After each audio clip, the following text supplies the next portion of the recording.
आइए हम सब शिव जी से अभिन्न साक्षात शिव जी के 12 अवतार हुए, वे 12 ज्योतिर्लिंग के रूप में। गत सत्र में हमने शिव जी के प्रथम ज्योतिर्लिंग के विषय में श्रवण किया, श्री सोमनाथ महादेव। आइए अब श्री सूत गोस्वामी शिव जी के द्वितीय ज्योतिर्लिंग के विषय में हम सबको निवेदन कर रहे हैं। श्री सूत जी कहते हैं, मल्लिकार्जुन संज्ञाश्च अवतार शंकरस्य वे द्वितीयः श्रीगिरोतात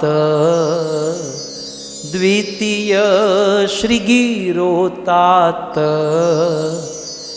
भक्ता भीष्टफलप्रद भक्ताभीष्टफलप्रद।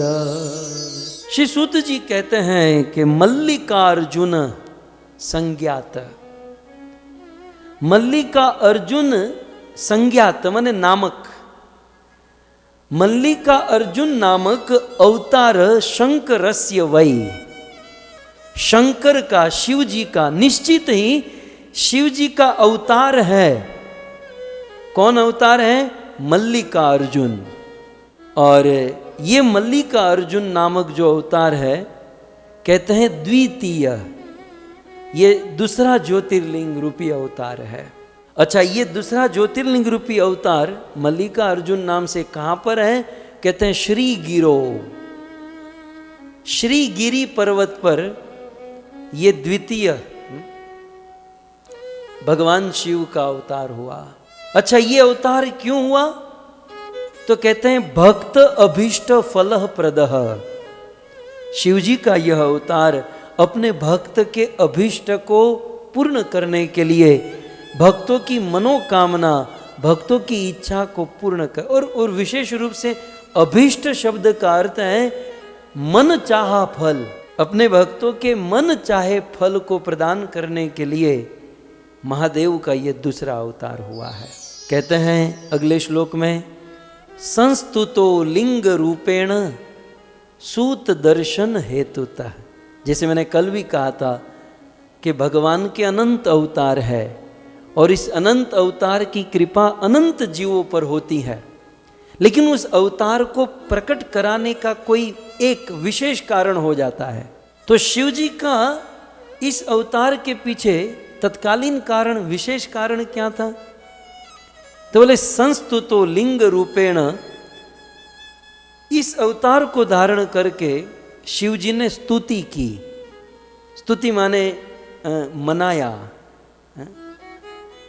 किसको? सूत दर्शन हेतव, अपने पुत्र कार्तिक कुमार मुरुगन स्वामी, सो कार्तिक कुमार को मनाने के लिए रूठे हुए पुत्र को, बेटे रूठते हैं ना, जहाँ प्रेम होता है, जहाँ प्यार होता है, वहाँ रूठना मनाना तो चलता ही है। तो शिव जी के पुत्र रूठे थे और रूठे हुए पुत्र को मनाने के लिए शिव जी श्रीगिरी के ऊपर प्रकट हुए और गतस्तत्र महाप्रीत्या, और तत्पश्चात शिव जी वहाँ से वापस नहीं गए।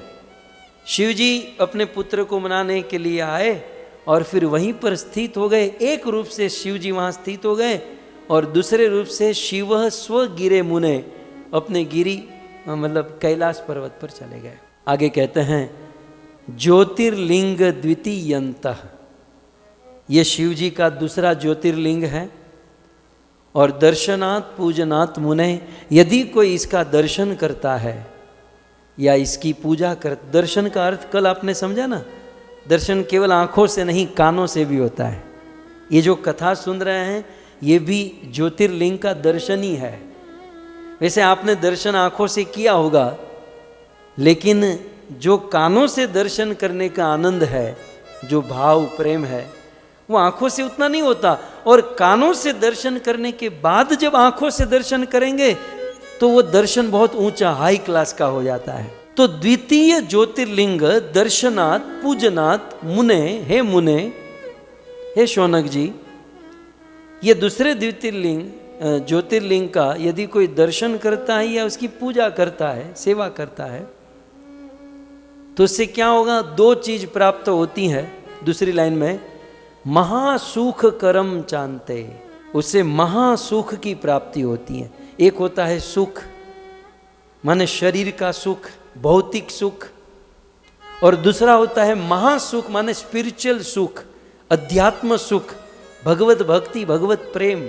सो इस दूसरे ज्योतिर्लिंग का दर्शन और पूजा करने से महासुख करम मतलब जीवन भर महासुख की प्राप्ति होगी, और च अंते, जीवन के अंत में मुक्ति दत्त न संशय, और फिर मरने के बाद मुक्ति प्राप्त होगी जिसमें कोई संशय नहीं है।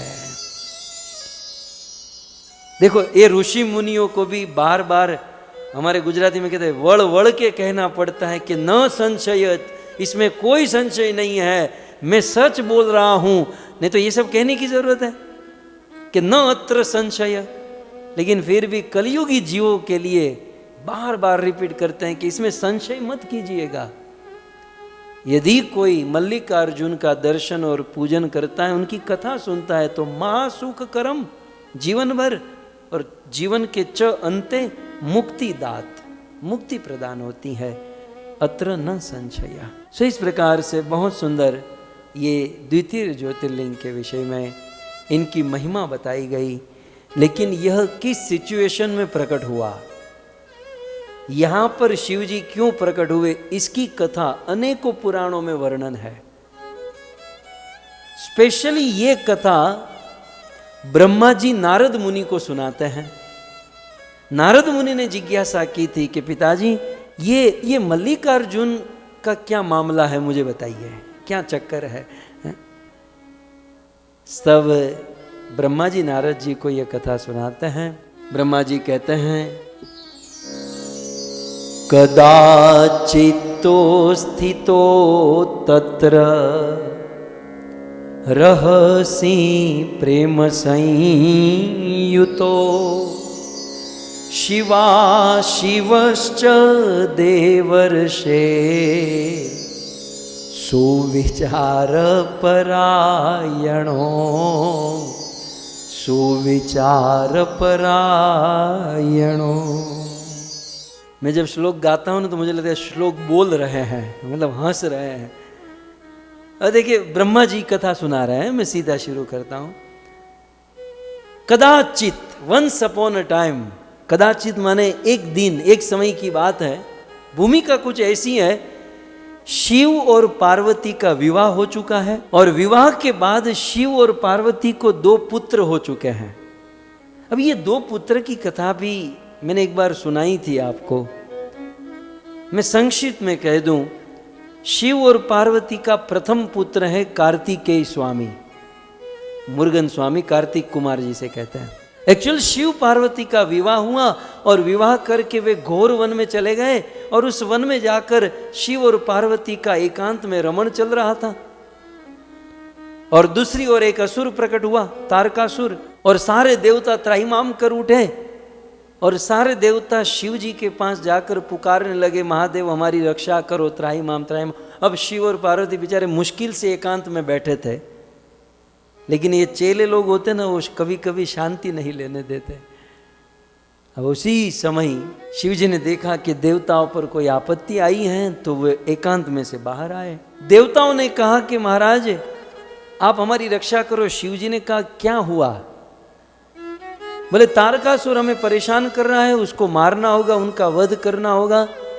शिव जी ने कहा मैं तुम्हारे लिए ही काम कर रहा था, और मैंने तुमको कहा था ना कि तुम चिंता मत करो, मैं विवाह करूंगा। और ब्रह्मा ने कहा है कि मेरा प्रथम पुत्र ही तारकासुर का वध करेगा, तो मैं वही कर रहा था और तुम लोग आकर खड़े रह गए। तो फिर बहुत लंबी कथा है कि शिव जी का तेज निकला देवताओं के कारण, वो तेज पार्वती ग्रहण नहीं कर पाई, और फिर सप्तर्षियों के पास गया, फिर हिमालय के ऊपर गया, फिर गंगा में गया, और फिर फिर कृतिकाओं के गर्भ में गया, वो तेज बहुत घूमा, ये सब कथा हो चुकी है। और फिर अंत में वह तेज एक सरकंडे में गिरा और फिर वहां से कार्तिकेय का जन्म हुआ और शिव जी के प्रथम पुत्र कार्तिकेय। अब क्या हुआ, शिव जी के प्रथम पुत्र हुए कार्तिकेय। ये शिव जी के प्रथम पुत्र और शिव पार्वती ने दोनों ने एक्सेप्ट कर लिया, लेकिन पार्वती की जो सखिया थी वो कहती थी कि जो भी है ये कार्तिकेय जो है ना वो शिव जी का बेटा है, तेरा बेटा नहीं है। क्यों? क्योंकि अक्सर बेटे मां के गर्भ से जन्म लेते हैं, लेकिन कार्तिकेय के केस में तुम तो कहीं आई नहीं। शिव जी का तेज था, वो घूम फिर कर घूमते घूमते घूमते घूमते सरकंडे में और वहां से जन्म ले लिया। तो कार्तिकेय के साथ तुम्हारा जो है ना डीएनए मैच नहीं होगा, क्योंकि तुम्हारा तो कुछ उसमें है ही नहीं। और जब ये बच्चे बड़े होंगे तो तुम्हारा पक्ष लेने वाला तो कोई होना चाहिए। वो कार्तिकेय तो शिव जी के गोद में बैठेगा, अपने पिता का पक्ष लेगा। गृहस्थी को बैलेंस करने के लिए तुम्हारे पक्ष में भी तो कोई होना चाहिए। तो बोले अब मैं क्या करूं? फिर वो कथा है ना कि पार्वती का संकल्प हुआ और पार्वती के अंगराग से गणेश जी का जन्म हुआ। तो गणेश जी जो है, अब गणेश जी का जन्म शिव जी का कोई टच नहीं शिव जी का कोई डीएनए नहीं, वो टोटल पार्वती से हुआ। पार्वती के अंगराग से गणेश जी का जन्म हुआ। तो इस फैमिली में मैं आपको एक अंदर की जानकारी दे दूं कि शिव जी के परिवार में 2 बच्चे हैं। ये गणेश टोटल अपने माँ का है और कार्तिकेय टोटल अपने बाप का है क्योंकि दोनों, इसलिए तो आपने आप वो कथा जानते ना कि पार्वती ने कहा था बेटा दरवाजे पर बैठ, मैं स्नान कर रही हूँ, किसी को अंदर आने मत देना। तो कुछ दिन के बाद शिव जी आए, कहा कि अंदर जाने, बोले नहीं जाने दूंगा। बोले मैं तेरा बाप हूं। बोले बाप है तो क्या हो गया, मेरी माँ ने कहा है, मैं मेरी माँ की आज्ञा नहीं टालूंगा। तो इससे समझ में आता है कि गणेश जी का पूरा समर्पण अपनी माता के और यहाँ कार्तिकेय का ही है। तो कुल मिलाकर दोनों बच्चे का जन्म हुआ। गृहस्थी में 2 बेटे हैं, धीरे धीरे बड़े हो रहे हैं। और दूसरी ओर ब्रह्मा जी कहते हैं कि नारद कदाचित, अब कार्तिकेय और गणेश जी दोनों बड़े हो चुके हैं। शिव और पार्वती की घर गृहस्थी में बड़ा आनंद मंगल चल रहा है। और एक दिन कदाचित स्थित थे, बैठे थे, तत्र रहसी, एकांत में, रहस्यमयी जगह में, मतलब कोलाहल लोग नहीं थे, मतलब रहस्य माने प्राइवेट प्लेस, बेडरूम में। कदाचितो स्थितो तत्र रहसी प्रेम संयुतो, और प्राइवेट प्लेस में एकांत में बैठकर प्रेम संयुतो, हमारी तरह झगड़ा नहीं हो रहा था कि तुम तो टाइम ही नहीं देते हो, तुम तो यही नहीं करते हो, तू तो ठीक से भोजन बनाना नहीं जानती है। ये हमारा जब एकांत होता है तो ये होता है। लॉकडाउन में बहुत लोग परेशान हो गए लेकिन शिव जी के फैमिली में क्या है, रहसी जब एकांत में बैठते हैं तो प्रेम संयुतो, प्रेम की बात होती है। कदाचितो स्थितो तत्र रहसी प्रेम संयुतो शिवा शिवश्च, शिवा माने पार्वती, पार्वती का एक नाम, पार्वती के बहुत सारे नाम है ना, भवानी, जगदम्बा, उमा, तो पार्वती का एक नाम है शिवा, क्योंकि वो शिव की हो चुकी है, उसने एक्सेप्ट कर लिया है कि मैं शिव की हूं तन मन धन से, इसलिए पार्वती जी का नाम है शिवा। तो शिवा पार्वती, शिवश्च माने शिव जी, देवर्षे संबोधन है, ब्रह्मा जी कथा सुना रहे हैं किसको, देवर्षि नारद को। सो हे देवर्षे, शिवा शिवश्च, शिवा पार्वती और शिव दोनों रहस्य एकांत स्थान में प्रेम से बैठे थे और बैठकर सुविचार पढ़ो और सुंदर विचार कर रहे थे। देखो पति पत्नी एक साथ बैठते हैं तो सुविचार होना चाहिए। फलानी तो ऐसा करती हैं, फलाना ऐसा करता है, वो ऐसा करती हैं, सास ऐसा बोलती है, ससुर ऐसा कहते हैं। मैं तो कहता हूँ पार्वती जितनी सुखी बहू कोई नहीं होगी क्योंकि दुनिया में ऐसी पार्वती बहू है कि जिसके ससुर, न ससुर का चक्कर, न सास का चक्कर न जेठ जेठानी का चक्कर, कोई चक्कर नहीं, बंदा अकेला, शिव अकेला बंदा है, आगे पीछे कोई नहीं है। लेकिन धन्य है, सुविचार पढ़ो, दोनों एकांत में सुविचार की बात, अच्छा विचार कर रहे थे। क्या विचार कर रहे थे? तब ब्रह्मा जी कहते हैं, दोनों चर्चा कर रहे थे, पार्वती तुम्हें ऐसा नहीं लग रहा है कि हमारे दोनों बच्चे शादी के योग्य हो चुके हैं? संस्कृत में कहते हैं, विवाह योग्यो संजातो सूता विति च तावुभो। वे दोनों, कार्तिक और गणेश दोनों शादी के लायक हो चुके, ऐसा नहीं लग रहा है? पहले तो शिव जी ने कहा होगा, क्योंकि कार्तिकेय बड़े हैं ना, तो बड़े की शादी पहले होती है। तो शिव जी ने कहा कि देवी ऐसा नहीं लगता है कि कार्तिक का शादी कर देनी चाहिए? तो पार्वती कही, कार्तिक की क्यों शादी होगी, मेरे गणेश की भी शादी होगी। तब शिव जी ने वाड़ लिया, वाड़ लेते हैं अपनी बात को, ऐसे वाड़ लेते हैं। शिव जी ने वाड़ लिया कि हाँ हाँ दोनों की शादी करेंगे। तो तवा उभो, उभो माने दो, विवाहश्च कथम कार्य पुत्र उभयो शुभम। तो देवी हम ये दोनों की शादी के लिए किस कन्या के साथ विवाह करें, हम कैसे विवाह करें? एकांत में बैठकर शिव और पार्वती दोनों ये सोच रहे थे। और फिर ये बात शिव जी ने अपने दोनों बच्चे को बुलाए और अपने दोनों बालकों को ये बात बताई कि बेटा हम सोच रहे हैं कि तुम दोनों की शादी करें। इतना सुनते ही दोनों जिद कर बैठे, गणेश और कार्तिकेय दोनों जिद करने लगे। दोनों कहने लगे, अहम च परिणेष्यामि, मैं शादी करूंगा। ये गुजराती सीधा संस्कृत से उठाया है कि मैं पढ़ूंगा, हमारे वहां कहते हैं मैं पढ़ूंगा। अहम च परिणेष्यामि, मैं पढ़ूंगा, मैं शादी करूंगा। और अहम चैव पुनः पुनः, वो कहता है ये कार्तिकेय से पहले मेरी शादी होनी चाहिए। कार्तिकेय कहता है नहीं, गणेश से पहले मेरी शादी होनी चाहिए, पहले मैं शादी करूंगा, पहले मैं शादी करूंगा। परस्परम च नित्यम वे विवादे तत्वाव, और ये विवाद बहुत बढ़ गया। और तो फिर अब तो रोज सुबह उठकर ये दोनों बच्चे आते थे कि शादी कब होगी हमारी, बस कब भी समय मिल जाए तो अपने शिव और पार्वती, शादी कब करेंगे आप हमारी। मुझे भगवान श्री कृष्ण याद आते हैं। क्या हुआ, कृष्ण जब 3-4 साल के थे ना, तब गोकुल से वृंदावन सब लोग ट्रांसफर हुए। तो बैलगाड़ी छकड़े में बैठकर सब लोग जा रहे थे। आचार्यों ने अपने ग्रंथ में ये कथा लिखी है। तो कृष्ण पशु पक्षी को देखकर बड़े एक्साइट हो रहे थे। तो एक हिरण जा रहा था, कृष्ण बलराम ने देखा, कृष्ण वो देखो, तो उस हिरण के पीछे हिरणी जा रही थी। कृष्ण ने अपनी माँ यशोदा से कहा कि माँ वो कौन है? बोले वो हिरण है ना, उसकी पत्नी है हिरणी। एक गाय और बैल जा रहे थे। माँ ये कौन है? बोले ये बैल है ना, उसकी पत्नी है ये गाय है। ऐसे 2-3 पक्षी पशुओं को देखा और पत्नी पत्नी की बात आई तो कृष्ण ने कहा कि ये पशु पक्षी सबकी पत्नी है, माँ मेरी पत्नी क्यों नहीं है? ये बैल की पत्नी है, ये हिरण की पत्नी है, खरगोश की पत्नी है, ये सबकी पत्नी है, मेरी पत्नी कहाँ पर है? तो छोटे से लाला, छोटे से कृष्ण।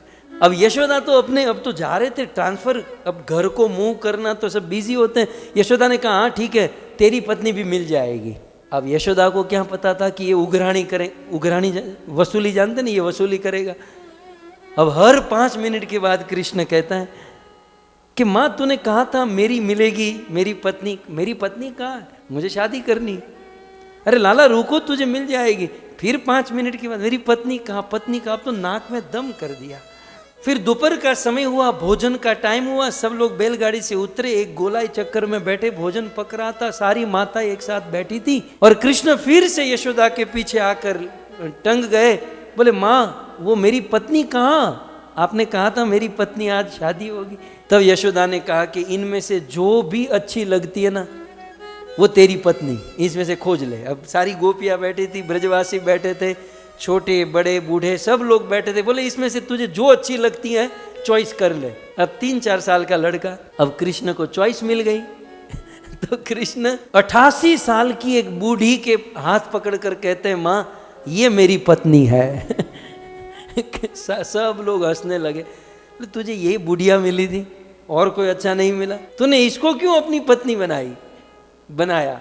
तब कृष्ण कहते हैं कि माँ इनको दांत नहीं है और मुझे भी दांत नहीं है, वो द्विज है वो और मुझे भी द्विज, उसको दांत नहीं है मुझे भी दांत नहीं है, तो हम दोनों की क्या है ना मैच होता है, हम दोनों के गुण मैच हो रहे हैं। अब ऐसी बातें जो है ना कृष्ण एक दिन नहीं हर हफ्ते में एक बार ये भूत तो चढ़ ही जाता था कि माँ मेरी शादी कब होगी। हमारे वहां गाते हैं, राधिका गोरी से बिरज की छोरी से मैया करा दे मेरो ब्याह, उम्र तेरी छोटी है नजर तेरी खोटी है, कैसे करा दूं तेरो ब्याह। जो नहीं ब्याह कराए तेरी गैया नाही चराऊं, आज के बाद मेरी मैया तेरी दहली पर ना आऊं। आएगा रे मजा हे मजा अब जीत हार का, राधिका गोरी से बिरज की छोरी से मैया करा दे मेरो ब्याह। मानो यशोदा कहे कि तेरी शादी कराने से मुझे क्या मिलेगा, तब कृष्ण कहते हैं चंदन की चौकी पर मैया तुझको बैठाऊं, चंदन की चौकी पर मैया तुझको बैठाऊं, अपनी राधा से मैं चरण तेरे दबवाऊं, अपनी राधा से मैं चरण तेरे दबवाऊं, भोजन में बनवाऊंगा 56 प्रकार के, राधिका गोरी से बिरज की छोरी से मैया करा दे मेरो ब्याह। सो भगवान श्री कृष्ण को भी ये तो होता था कि हमारी शादी हो जाए। ये बहुत सुंदर कृष्ण की वात्सल्य लीला है। लेकिन हम चर्चा कर रहे हैं गणेश और कार्तिकेय दोनों भाई है और भाइयों में कलह होता है, तो कहा कि मैं शादी करूंगा, मैं पहले शादी करूंगा, मैं पहले शादी करूंगा, तर्क हुआ। तब और शिव और पार्वती ने सोचा कि अब ये दोनों बच्चों का क्या किया जाए। तब ब्रह्मा जी कथा नारद जी को सुनाते हैं, कहते हैं शिव शिवा उचतु। फिर एक दिन शिवा और शिव ने कार्तिकेय और गणेश जी को बुलाया और बिठाकर कहा, क्या कहा, बहुत सुंदर कहा। कहते हैं समो द्वा अपि सतपुत्रो, देखो तुम दोनों हमारे लिए सम हो। हम स्वप्न में भी ऐसा नहीं सोच सकते कि गणेश अच्छा कार्तिकेय अच्छा, तुम दोनों हमारे लिए, हम तुम्हारे माँ बाप हैं, हमें कोई भेदभाव नहीं है, तुम दोनों हमारे लिए सम हो। विशेषो नात्र लभ्यते, इनमें से ऐसा कुछ नहीं कि एक विशेष है और एक ये है। मुझे वो दशरथ जी के वचन याद आते हैं, जब कैकेयी ने दशरथ जी से कहा था ना कि आप भरत को राजा बनाओ और राम को वनवास दे दो, तब दशरथ जी कहने लगे कि कैकेयी तू नक्की मजाक कर रही है, तू कभी भी ऐसा नहीं सोच सकती, तू कभी ऐसा बोल नहीं सकती कि राम को 14 वर्ष वन में भेजो और भरत को राजा बनाओ, तो निश्चित तू मजाक कर रही है कैकेयी। यदि ये तेरा मजाक है तो जल्दी खुलासा कर दे, नहीं तो मेरे प्राण निकल जाएंगे। कैकेयी ने कहा महाराज ये कोई मजाक नहीं है, ये मैं सत्य कह रही हूं और मुझे आप ये 2 वरदान दो। और कैकेयी ने जो दशरथ के ऊपर प्रहार किया है, मोरे भरत राम दुई आँखी सत्य कहूँ शंकर लई साखी। कैकेयी ने कहा कि महाराज क्या भरत आपका पुत्र नहीं है? क्या मैं आपकी पत्नी नहीं हूं? क्या आप मुझे कहीं से खरीद कर लाए हैं? आज आपका भरत के प्रति इतनी विषम दृष्टि कैसे हो गई? आप आज भरत को राजा क्यों नहीं बनाना चाहते? तब दशरथ जी ने यह कहा था कि मोरे भरत रामु दुई आंखी। कैकेयी तू क्या बोल रही है? तुझे पाप लगेगा। मैंने जीवन में कभी भी राम और भरत को अलग नहीं समझा।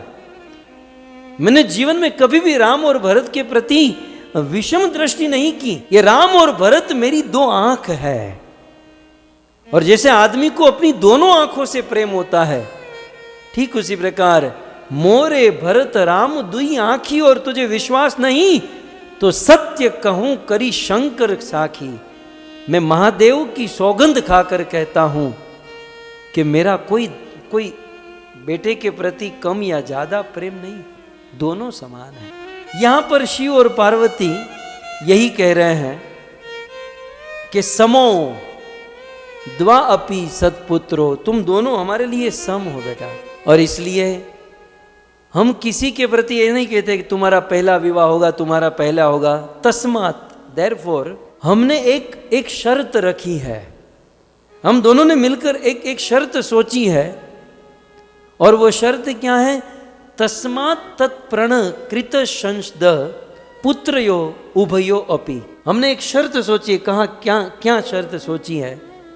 तो कहते हैं यश्चैव पृथ्वीम सर्वा, तुम दोनों ये जो सर्व पृथ्वी, ये पूरी जो पृथ्वी है, क्रांतवा पूर्वम उपाब्रजेत, इस पूरी पृथ्वी की परिक्रमा करोगे।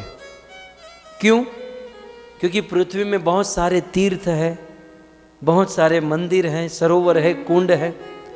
तो एक दृष्टि से तुम्हारा तीर्थाटन भी हो जाएगा और तुम दोनों में से कौन लायक है, योग्य है, ये कंपटीशन में निश्चय भी हो जाएगा कि तुम दोनों यश्चैव पृथ्वीम सर्वाम, पृथ्वी का कोई एक हिस्सा नहीं, सर्वाम पृथ्वीम, पूरी पृथ्वी की परिक्रमा देकर जो पूर्वम ब्रजेत, जो पहले पहुंचेगा, तस्यैव प्रथमम कार्या, उस लड़के का पहले विवाह शुभ लक्षण, पहले विवाह करा दिया जाएगा। इसलिए तुम, शिव जी ने बिल्कुल सोच कर निर्णय लिया है। कार्तिकेय तो फिर भी ठीक था, लेकिन शिव जी ने सोचा ये गणेश थोड़ा सा परिक्रमा करेगा ना तो पेट बेट अंदर जाएगा, शरीर ठीक होगा, लड़की अच्छी मिलेगी तो लड़की अच्छी मिलेगी। तो शिव जी ने बिल्कुल कंपटीशन में जो पॉइंट रखा, बिल्कुल पक्का पॉइंट रखा कि थोड़ा सा परिक्रमा करो पृथ्वी की, थोड़ा सा शरीर वरीर ठिकाने पर हो जाए और फिर शादी वादी के लिए अच्छा रहेगा। अब देखो बहुत सुंदर बात, ब्रह्म उवाच, ब्रह्मा जी नारद जी से कहते हैं कि हे नारद, जब इस प्रकार से कहा कि पृथ्वी की परिक्रमा करके जो पहले आएगा उसकी शादी पहले होगी, तो क्या हुआ? तयोर एव वचन श्रुत्वा, यह सुनकर शरद जन्मा महाबल कार्तिकेय स्वामी जगाम, तुरंत निकल पड़े। क्योंकि जब शिव जी ने कहा कि आप दोनों जाओगे और पृथ्वी की परिक्रमा करोगे, तो कार्तिकेय ने कहा कि don't worry dad, no problem, ये दिल मांगे more, because my vehicle is more. More जानते ना कार्तिकेय मोर के ऊपर सवार होता है और ये गणेश जी के पास बेचारा मूषक चूहा है। तो कार्तिकेय तो समझ ही गए थे कि मैं ही जीतने वाला हूँ, तो वो तो मोर पर बैठे और सीधा माथा नीचे रख कर वो तो चल ही दिए कि मैं सबसे पहले आ जाऊंगा। तो जगाम अपने माता पिता की बात को सुना, शर्त को सुनकर तुरंत मंदिरात, अपने घर से तुरंत पृथ्वीम परिक्रमाय वे, पृथ्वी की परिक्रमा करने के लिए निकल पड़े। हमें प्रैक्टिकल लाइफ में भी समझने लायक बहुत सुंदर बात है कि जब भी हम कोई किसी शर्त के बारे में, किसी सब्जेक्ट के बारे में सुनते हैं तो माथा नीचे घाल के सीधा वो काम शुरू नहीं करना चाहिए, पहले उसको दिमाग में फिट करना चाहिए कि बंदा कहना क्या चाहता है। हमारे गुरुजी स्पेशली गुरुदेव मुझे अनेकों बार कहते हैं कि अपने गुरु का मूड समझो। वो शब्द इस्तेमाल करते थे, रूख समझो, कि कोई साधु कोई गुरु क्या बोलना चाहता है, उनका रूख समझो। ये कार्तिकेय रूख नहीं समझा, वो तो सुना कि पृथ्वी की परिक्रमा करनी है, बैठा मोर पर और मोर को उड़ाया और परिक्रमा शुरू कर दिया। अब कार्तिकेय निकल गया। अब यहाँ गणेश जी की क्या हालत वो देखिए, कार्तिकेय की तो शुरू हो गई परिक्रमा और जो पहले आएगा उसकी शादी पहले होगी।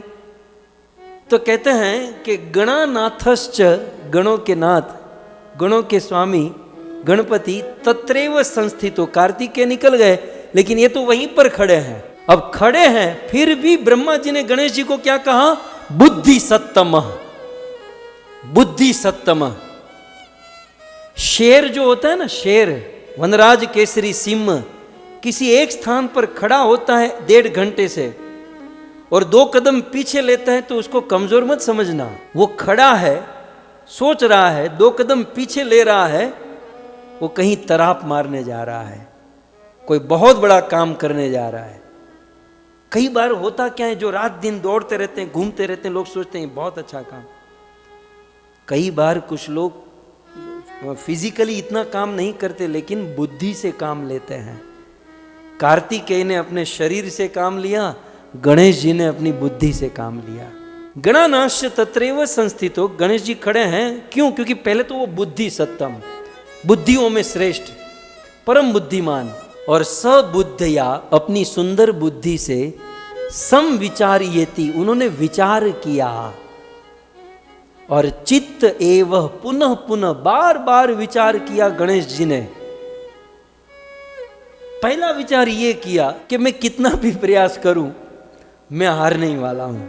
उसके पास मोर है, मोर पिको की कहते हैं ना, मोर, और मेरे पास चूहा है, तो सोचते हैं कि ऐसे तो काम बनने वाला नहीं है। और देखो बहुत सुंदर, सम विचार ये थी। गणेश जी तो बुद्धि के देवता, विचार करते हैं। बोले मेरे पिताजी शादी के लिए इतनी छोटी बात नहीं कर सकते कि भाई पृथ्वी की परिक्रमा करके आओ। ये स्थूल विचार, इसके पीछे कोई सूक्ष्म विचार होना चाहिए। मुझे वो मैत्रेय मुनि की बात याद आती है। मैत्रेय मुनि ने पराशर ऋषि से वेदों का, पुराणों का ज्ञान ग्रहण किया, और जब ज्ञान ग्रहण हो गया तो पराशर जी ने मैत्रेय को कहा कि अब गुरु दक्षिणा मुझे चाहिए, और जब तक गुरु दक्षिणा नहीं दोगे तो ये मेरे द्वारा दिया हुआ ज्ञान तुम्हारे जीवन में अप्लाई नहीं होगा, तुम्हें काम में नहीं आएगा। तो बोले ठीक है गुरु जी बताइए आप क्या गुरु दक्षिणा। बोले एक काम करो, मुझे सोना चाहिए, मुझे सुवर्ण चाहिए, मुझे सुवर्ण ला कर दो। गुरुजी लेकिन सुवर्ण मेरा कोई काम धंधा बिजनेस जॉब नहीं, निकलो यहां से, मुझे तुमसे बात नहीं करनी है, सुवर्ण ला कर दो तब ये विद्या काम करेगी, नहीं तो जीरो, निकलो यहां से। ऐसे निकाल दिया। अब ये कार्तिकेय की तरह नहीं थे। मैत्रेय मुनि सोचे कि गुरुजी ने सुवर्ण, अब गुरुजी तो वैरागी है, और ऐसे वैरागी संत को सुवर्ण की क्या, सुवर्ण माने सोना होता है ना, सुवर्ण माने गोल्ड, सोना। सोचे सोते सम विचार्येति, और फिर सोचे कि गुरुजी सुवर्ण तो, सोना तो नहीं मांग सकते। हाँ, सुवर्ण का और एक अर्थ होता है सुवर्ण। सु माने सुंदर, वर्ण माने कलर, सुंदर रंग, सुवर्ण सुंदर कलर एक। और सुवर्ण का दूसरा अर्थ होता है वर्ण माने वर्णमाला, वर्ड, शब्द। तो सुवर्ण माने सुंदर शब्द। तो सुवर्ण के 2 अर्थ बनते हैं, एक तो सुंदर वर्ण और एक सुंदर नाम, सुंदर शब्द। बोले सुंदर वर्ण और सुंदर शब्द तो कलयुग में, वर्तमान में तो केवल गंडकी के तट पर ही मिलता है।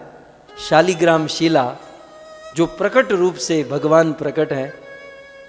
तो मैत्रेय मुनि गए और शालिग्राम शिला लेकर अपने गुरु के पास आए और कहा गुरुदेव कहा था सुवर्ण, ये लीजिए सुवर्ण, वर्ण में भी सुंदर और शब्द में भी सुंदर। तब गुरुजी ने कहा कि अब तुम्हें सारी विद्या फलीभूत होगी। विचार होना चाहिए। और कोई होता ना कार्तिकेय जैसा तो सीधा गोल्ड की दुकान में छापा मार देता कि भाई लाख गुरुजी को चाहिए, है ना। तो विचार होना चाहिए। जब कोई गुरुजन बोलते हैं, कोई शास्त्र वेदों पे विचार होना चाहिए। गणेश जी विचार करने लगे और पुनः पुनः बोले हमारे पिताजी ऐसा तो नहीं कह सकते। तब गणेश जी ने अंत में निर्णय लिया और निर्णय लेकर अपने माता पिता शिव और पार्वती के पास गए और कहते हैं गणेश उवाच। गणेश जी शिव जी और पार्वती को कहने लगे, क्या कहते हैं, आसने स्थापिते, हे पिताजी हे माताजी आप दोनों आसन पर बैठो। क्यों बेटा आसन पर, तू जा जल्दी निकल, वहां वो कार्तिक के आगे, पहले आप दोनों आसन पर बैठो। आसने स्थापिते यत्र पूजार्थ भवतो यह, पिताजी माताजी मुझे आपकी पूजा करनी है। तो भवंत संस्थितो तातो पूर्यताम में मनोरथ, तो मैं आपकी पूजा करना चाहता हूं, आप मेरे मनोरथ को पूर्ण कीजिए, मेरी इच्छा को पूर्ण कीजिए। शिव और पार्वती दोनों बैठ गए और कहते हैं तेनात पूजितो तो प्रकांतो च पुनः पुनः। शिव और पार्वती जी बैठे, गणेश जी ने उनके चरण धोए, उनकी पूजा की और पूजा तेन अथ पूजितो, उनकी पूजा करने के बाद प्रक्रांतो परिक्रमा किए, एक नहीं पुनः पुनः, एक परिक्रमा 2 3 4 5 6, तो पुनः पुनः प्रक्रांतो परिक्रमा किए, एवं च कृतवान, इस प्रकार से 7 परिक्रमा किए। और परिक्रमा कैसे किए, तो कहते हैं प्रणामस्तु तथैवस, प्रणाम के साथ परिक्रमा किए। यहां पर एक फिलोसॉफिकल पॉइंट, एक सिद्धांत है कि जब भी हम ठाकुर जी की परिक्रमा करते हैं, वृंदावन की परिक्रमा, गिरिराज जी की परिक्रमा, किसी भी प्रकार की परिक्रमा करें तो वो परिक्रमा प्रणामस्तु तथैवच, प्रणाम पूर्वक होनी चाहिए। अर्थात स्टार्टिंग पॉइंट पर प्रणाम करना है और फिर गोल घूमकर जब एंड करते हैं, एंडिंग पॉइंट पर प्रणाम, अच्छे से प्रणाम, आष्टांग दंडवत प्रणाम। सो शिव और पार्वती को बिठाकर परिक्रमा दंडवत की, परिक्रमा दंडवत, फिर परिक्रमा, तो दंडवती परिक्रमा 7 कर दी। और फिर बद्धांजलि, दोनों हाथ जोड़कर, अब गणेश जी देखिए, बद्धांजलि अथ उवाच, 7 परिक्रमा करके दोनों हाथ जोड़कर गणेश जी बोले। कैसे हैं गणेश जी, बुद्धि सागर, बुद्धि का सागर गणेश जी बोले, स्तुत्वा बहु तिथस्तात पितरो प्रेम विह्वलो, बहुत सुंदर अपने माता पिता की स्तुति किए। और ऐसा नहीं कि मन में डिजायर थी, कामना थी, प्रेम विह्वलो, प्रेम भक्ति भाव से प्रेम विह्वल होते हुए पूजा की। और गणेश उवाच, गणेश जी कहने लगे कि भो मातर वो पितस्वम च शृणु में परमं वच, शीघ्रम च एवार्थ कर्तव्यो विवाह शोभनो मम। तो अब हो जाए, लड़की को बुलाओ और मेरी शादी करा दो। शीघ्रम च एव अत्र, शीघ्र अति शीघ्र, अत्र माने यहीं पर, विवाह शोभनो मम, मुझे विवाह करके सुशोभित कर दो। अब ये दोनों तो सोच में पड़ गए कि ये बंदा, ये लड़का बोल क्या रहा है कि मेरा विवाह अब कर दो। तब शिव शिवा ऊचू, शिव और पार्वती कहते हैं कि बेटा प्रकामेत भवान पृथ्वीम, पहले तो तुम पृथ्वी की परिक्रमा करो। हमारी शर्त क्या है, पृथ्वी की परिक्रमा करना। और पृथ्वी कौन सी, सकाननम, जिस पृथ्वी में पर्वत है, 7 समुद्र है, 7 द्वीप है, तो ये फिजिकल जो पृथ्वी है उस पृथ्वी की पूरी परिक्रमा करो। कुमारो गत, जैसे कार्तिक कुमार गया है, त्वाम तत्र, वैसे ही तुम गच्छ, तुम जाओ और पूरा आवरज, पुनः जल्दी आ जाओ, फिर हम तुम्हारी शादी कराएंगे। तुम सीधे सीधे कह रहे हो कि शादी करा दो। गणेश उवाच, तब गणेश जी कहते हैं मयाम तू पृथ्वी क्रांता, आप यही चाहते हो ना कि मैं पृथ्वी की परिक्रमा करूं, तो मैंने पृथ्वी की परिक्रमा कर ली। अच्छा गणेश तूने पृथ्वी की परिक्रमा, और बोले एक बार नहीं, मैंने 7 बार परिक्रमा की, 7 वारम पुनः पुनः, मयाम तुम पृथ्वी क्रांता, मैंने पृथ्वी की परिक्रमा की और एक बार नहीं 7 बार। देखिएगा गणेश का कमाल, बुद्धि सागर वैसे ही नहीं कहा, शिव और पार्वती के दिमाग को चक्कर में डाल दिया इस आदमी ने। गणेश गणेश बहुत बड़ा तर्क होगा और दोनों स्वीकार कान पकड़ेंगे शिव और पार्वती के, नहीं गणेश परिक्रमा हुई। लेकिन अभी तो शुरुआत हो रही है। बोले मैंने एक बार नहीं पिताजी माताजी, मैंने 7 बार परिक्रमा की। एवं कथम ब्रुवाते वे पुनश्च पितराविह। फिर आप ऐसा कैसे बोल रहे हो कि मैंने परिक्रमा नहीं की, शादी नहीं होगी? मैंने 7 बार परिक्रमा की। शिव और पार्वती कहते तूने कब परिक्रमा की? परिक्रमा तो 7 समुद्र वाली पृथ्वी की होती है।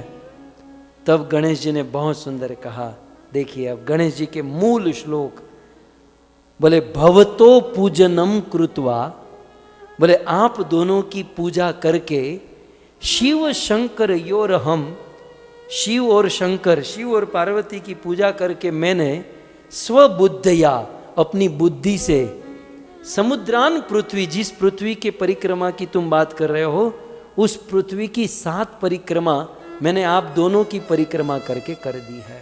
इसका अर्थ सिद्धांत क्या है? पहले थोड़ा सा लॉजिक समझ लीजिए कि अब जितने भी श्लोक, जितनी भी बातें आएगी, एक पॉइंट ध्यान में रखिए कि हमारे जीवन में 2 लोगों की बड़ी महिमा है जिसे हमें कभी भी नहीं ठुकराना चाहिए और जिसका सदैव हमारे साथ रखना चाहिए। एक है हमारे माता पिता और दूसरे हैं गुरु। शरीर से जुड़ी हुई उन्नति के लिए माता पिता और उनकी कृपा, उनके आशीर्वाद का होना बहुत जरूरी है, और आत्मा की उन्नति के लिए गुरु की आवश्यकता बहुत जरूरी है। ये 2 हमारे जीवन में बहुत बड़ा रोल निभाते हैं। शरीर की उन्नति माँ बाप की कृपा से और आत्मा की उन्नति गुरु की कृपा से। शरीर के पेरेंट्स माँ बाप, तो आत्मा के पेरेंट्स गुरुदेव माने गए हैं। अब यहां इस केस में क्या है? इस केस में गणेश जी के लिए शिव और पार्वती माता पिता भी हैं और शिव पार्वती गुरु भी है। तो अब जिस फिलोसॉफी का वर्णन हम सुनेंगे, जो चीज आएगी, ये यदि मटेरियल लेवल से आप सोचो तो माँ बाप के लिए लागू होती हैं, और आत्मा के लेवल से आप सोचो तो गुरु के लिए लागू होती है।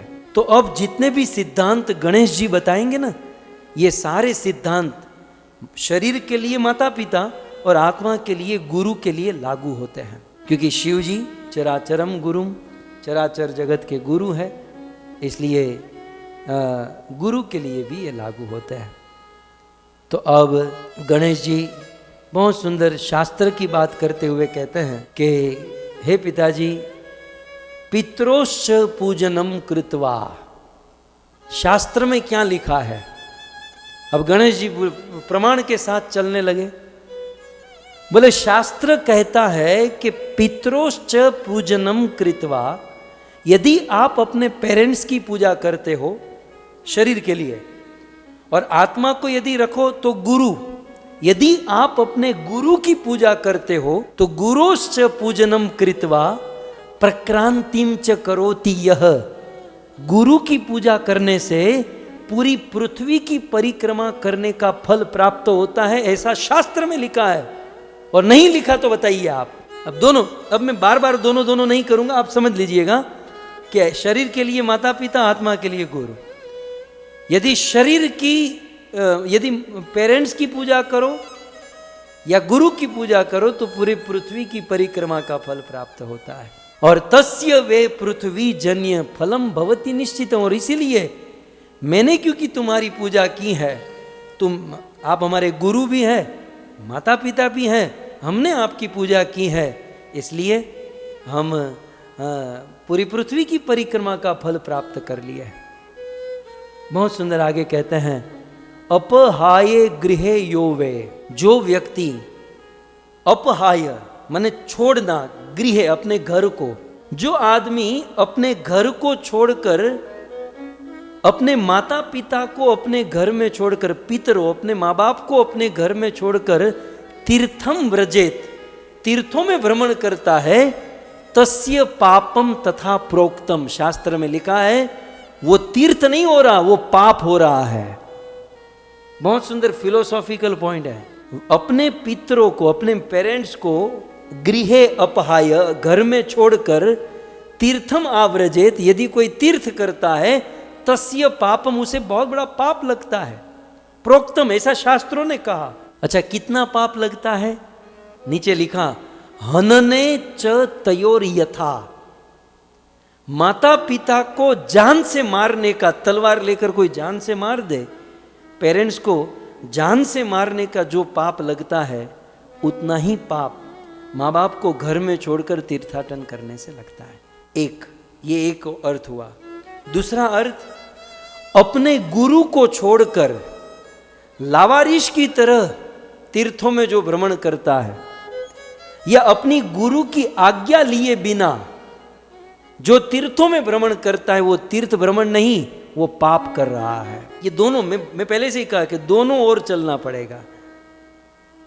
इसलिए शरीर के लिए पेरेंट्स को आज्ञा और उन्हें छोड़कर तीर्थ नहीं करना चाहिए, और आत्मा की उन्नति के लिए गुरु को छोड़कर या गुरु की आज्ञा को छोड़कर तीर्थाटन करना ये पाप है। बहुत सुंदर कहते हैं, पुत्रस्य च महातीर्थ, एक पुत्र के लिए महातीर्थ है क्या? पितरश्च चरण पंकजम, अपने पितृओं के, माँ बाप के चरण कमल ही संतानों के लिए महातीर्थ है। और यही बात शिष्य के लिए क्या होगी? शिष्यस्य च महातीर्थ गुरोश्च चरण पंकजम, एक शिष्य के लिए महातीर्थ है गुरु के चरण कमल।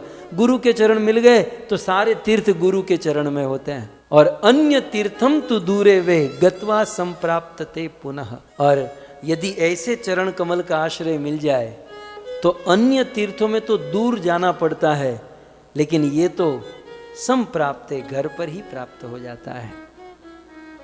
माँ बाप के चरण कमल और गुरुदेव के चरण कमल कैसे हैं, उनकी 3 महिमा बताते हैं कि इदम तीर्थ, गुरु के चरणों में जो तीर्थ है या माँ बाप के चरणों में जो तीर्थ है, सबसे पहली महिमा सन्निहितम, वो सदैव हमसे निकट रहता है। बाकी जो तीर्थ हैं वो तो दूर दूर है, लेकिन गुरु रूपी तीर्थ या पेरेंट्स रूपी तीर्थ तो हमारे निकट, सन्निहितम तीर्थम। दूसरा सुलभम, दूसरी महिमा, बोले ये सुलभ है। अन्य तीर्थों में एक तो कितने सारे तीर्थ हैं, वहां जाने के लिए टाइम चाहिए, पैसा चाहिए, एनर्जी चाहिए, लेकिन गुरु रूपी या पेरेंट्स रूपी तीर्थ तो सुलभम है। और सबसे बड़ी बात, तीसरा पॉइंट, धर्म साधनम, गुरुदेव के चरण तीर्थ के समान, तीर्थम कुर्वन्ति तीर्थानि, और कहते हैं धर्म साधनम, समस्त धर्मों का साधन स्वरूप, मतलब सारे धर्मों का साधन स्वरूप गुरुदेव के चरण कमल है, जो सारे तीर्थ उनके चरणों में। गणेश जी इतने बुद्धिमान है कि एक पॉइंट नहीं छोड़ा। ये सारी बात किसके लिए हो रही है? पुत्र के लिए, ठीक है। अब गणेश जी दूसरी लाइन में क्या कहते हैं? पुत्रश्च स्त्रिय, और पुत्र की जो पत्नी है, बहू, पुत्रस्य च स्त्रिय चैव तीर्थ गेहे सुशोभनम, केवल पुत्र के लिए नहीं, पुत्र की जो पत्नी है उसके लिए भी उनके सास और ससुर के चरण तीर्थ है। उसे छोड़कर यहाँ वहाँ भटके और कहे कि हम बहुत बड़ी भक्ति कर रहे हैं, वो भक्ति नहीं, यहाँ तो सीधा गणेश जी कहते वो पाप कर रहे हैं। सो गुरुदेव की आज्ञा के बिना या उनको साथ में लिए बिना तीर्थ तीर्थ नहीं है।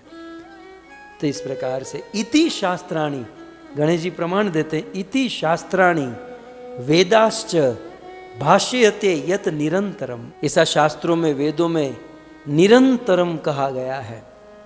और भवद्भ्याम तत्कर्तव्यम असत्यम पुनरेव, और आपका कर्तव्य है कि इसको स्वीकार करना होगा, और यदि आप इसको स्वीकार नहीं करोगे तो असत्यम पुनरेवच, तो फिर ये वेद की वाणी असत्य हो जाएगी।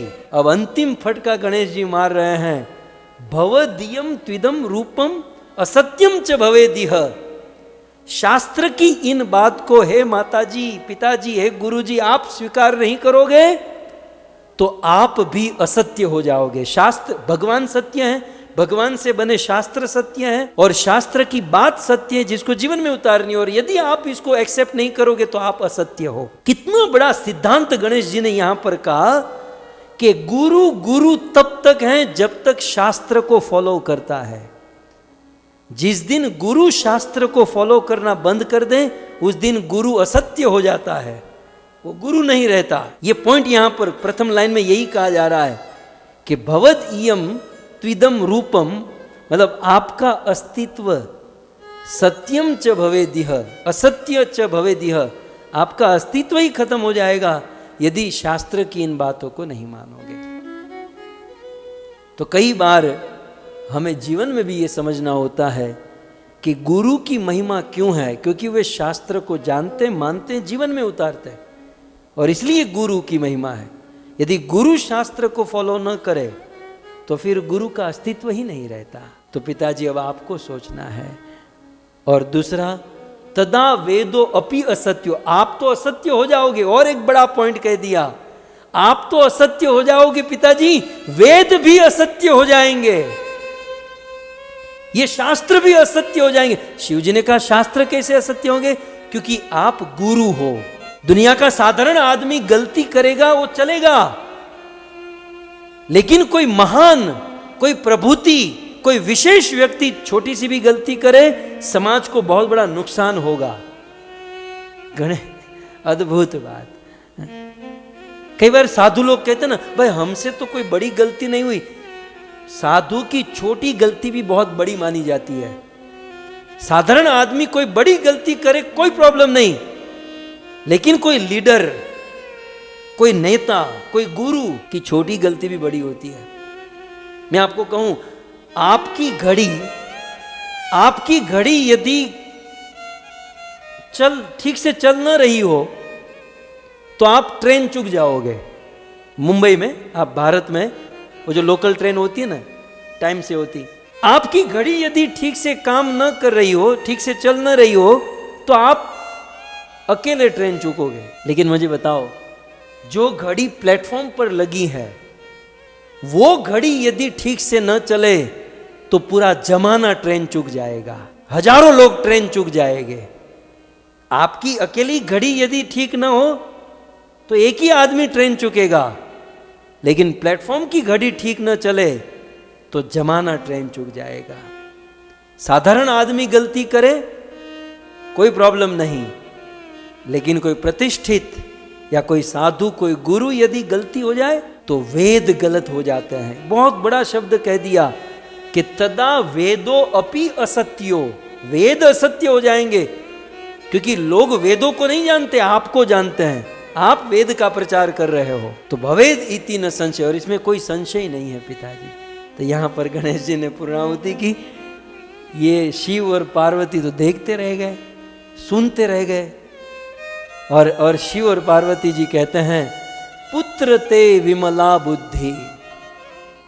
हे बेटा, तुम्हारी बुद्धि बड़ी विमल है, तुम्हारी बुद्धि में तनिक भी पाप नहीं है, ये हमने देख लिया। और बुद्धि सत उत्पन्ना महात्मन, और महात्माओं की जैसी बुद्धि होती वैसी बुद्धि तुम्हारी।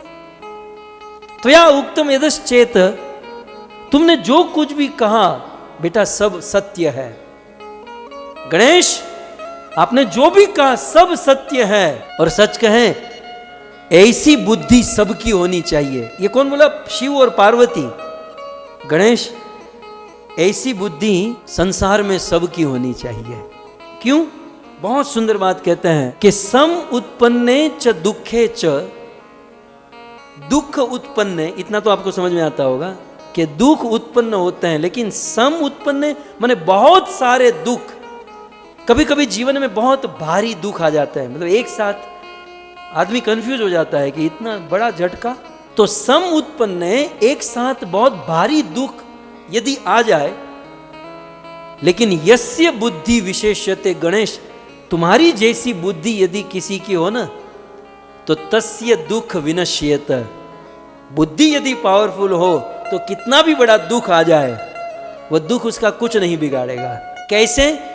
तो दृष्टांत देते हैं, श्लोक में देख सकते हैं, सूर्य दृष्टे तथा तमः, जैसे रात का अंधकार होता है, लेकिन भगवान भास्कर आते ही सारा अंधकार दूर हो जाता है, वैसे सूर्य जैसी बुद्धि होने पर सारा दुख दूर हो जाता है। इस संसार में शरीर के बल को बल नहीं माना गया गणेश। अब शिव जी तो और आगे, शिव जी तो शिव जी हैं।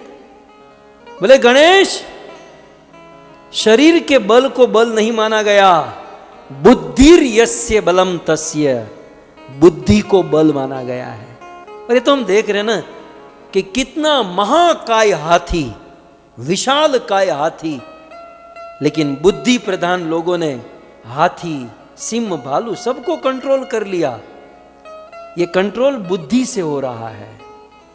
तो बुद्धिर यस्य, जिसमें विवेक बुद्धि होती है, बलम तस्य, उसी में बल होता है। न बुद्धेस्तु कुतो बलम, और जिसमें बुद्धि नहीं है उसमें काय का बल, कहां का बल?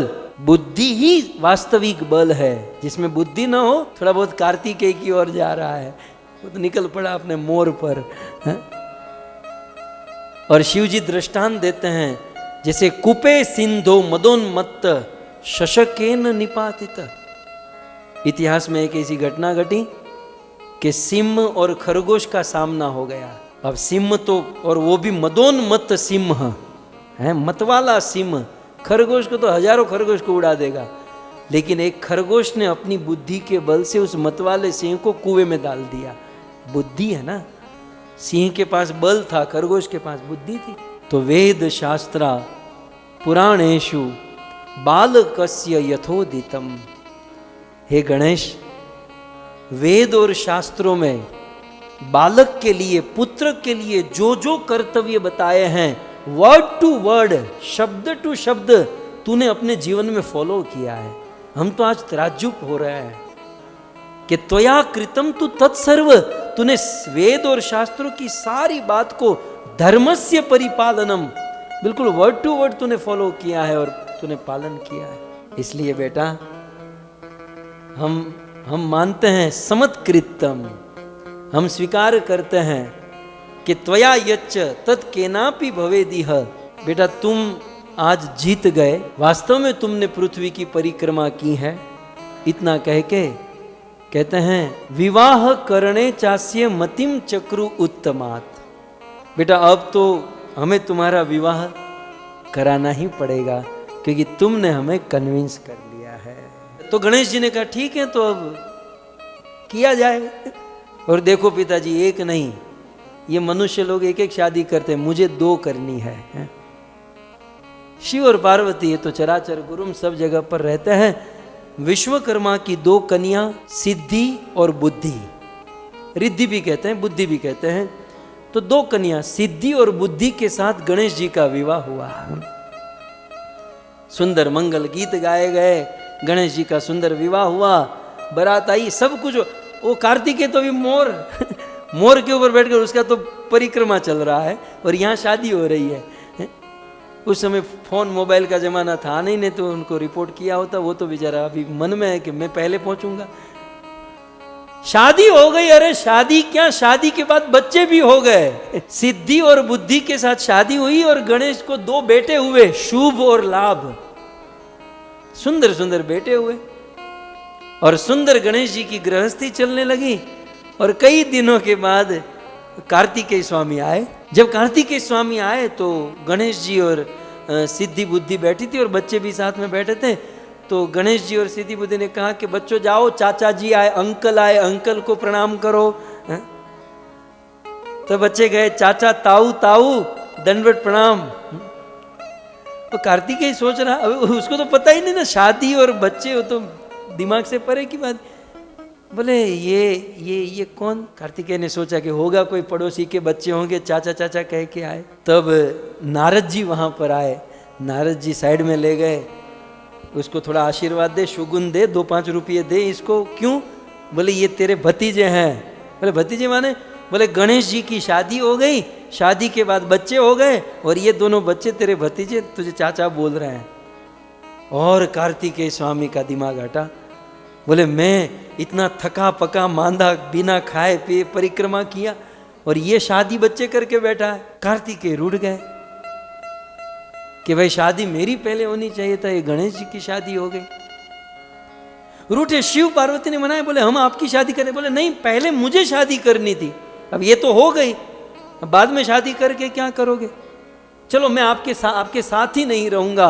और ऐसा रूठ कर कार्तिकेय स्वामी क्रौंच पर्वत पर चले गए। अब क्रौंच पर्वत कर्नाटक में, भारत में दक्षिण में कर्नाटक में बल्लारी डिस्ट्रिक्ट में ये क्रौंच पर्वत है और बहुत सुंदर मंदिर, कभी वहां दर्शन करेंगे। तो कार्तिकेय स्वामी क्रौंच पर्वत पर चले गए। यहां शिव और पार्वती ने नारद जी को भेजा, नारद तुम जरा जाओ, और बच्चा रूठा है, 2-3 दिन के बाद वो मान जाएगा, तुम जरा जाओ उसको मना कर लाओ। नारद जी क्रौंच पर्वत पर गए और मनाए अपनी ओर से जितना भी मना सकते थे, लेकिन कार्तिकेय नहीं माने। नारद जी वापस लौटे कि महादेव, देवी जी, आपका बेटा तो नहीं मान रहा है। शिव और पार्वती ने सोचा चलो हम स्वयं जाकर मनाएंगे। शिव और पार्वती दोनों कैलाश से उतरकर क्रौंच पर्वत पर आए, और जब ये क्रौंच पर्वत पर पहुंचे तो कार्तिकेय स्वामी क्रौंच पर्वत को छोड़कर वहां से 3 योजन दूर चले गए।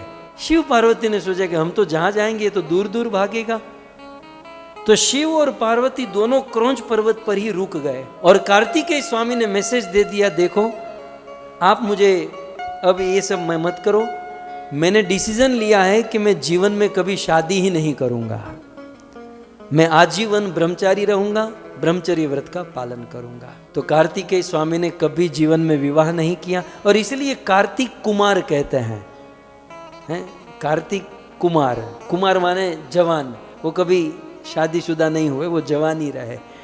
तो कार्तिक कुमार वहां रहे, भगवान का योग, उनकी इच्छा होगी। लेकिन शिव जी ने सोचा कि ऐसे पुत्र को हम कैसे छोड़े, तो शिव और पार्वती उस क्रौंच पर्वत पर ही रुक गए। 2 कारण शास्त्र में लिखा है। एक, बोले अब हम कैलाश से उतरकर पृथ्वी पर आ ही गए हैं तो जगत कल्याण के लिए हमें यहाँ पर रहना चाहिए, और दूसरा, हम यदि यहाँ रहेंगे तो हर 15 दिन में एक बार ये पार्वती जाकर अपने बच्चे से मिलेगी और 15 दिन में एक बार मैं जाकर मिलूंगा, इस प्रकार से हम मिलते रहेंगे। तो शिव और पार्वती दोनों वहां पर ज्योतिर्लिंग के रूप में प्रकट हो गए। पार्वती जी का नाम हुआ मल्लिका देवी और शिव जी का नाम हुआ अर्जुन, और इसलिए इस ज्योतिर्लिंग का नाम हुआ मल्लिका अर्जुन। मल्लिकार्जुन महादेव की। अब मल्लिकार्जुन जो मंदिर है आप मेरे बाजू में देख सकते हैं, और मल्लिकार्जुन के विग्रह को भी आप देख सकते हैं। शिवलिंग जी यहाँ पर विराजमान है, गोविंद टीवी की सुंदर व्यवस्था है। तो इस प्रकार अपने पुत्र कार्तिकेय को मनाने के लिए श्री मल्लिकार्जुन, मल्लिका पार्वती देवी, अर्जुन शिव जी यहाँ पर सदैव उपस्थित रह गए, इस स्थान को छोड़कर कभी नहीं गए।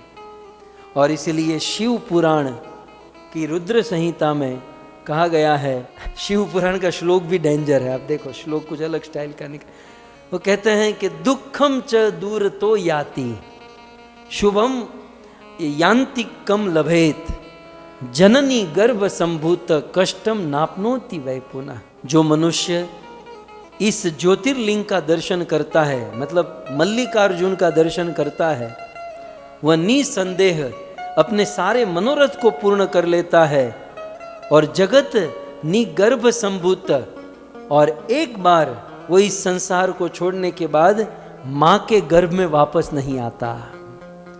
जननी गर्भ संभूतम कष्टम न आपनोति वै पुनः।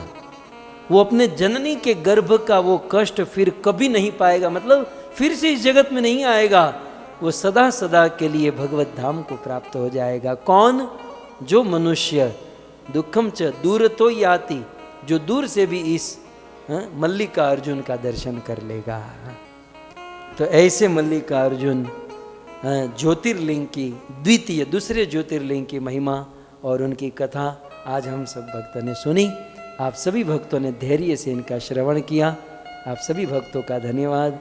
बस इसी प्रकार से साथ में मिलते रहेंगे और संवाद करते रहेंगे।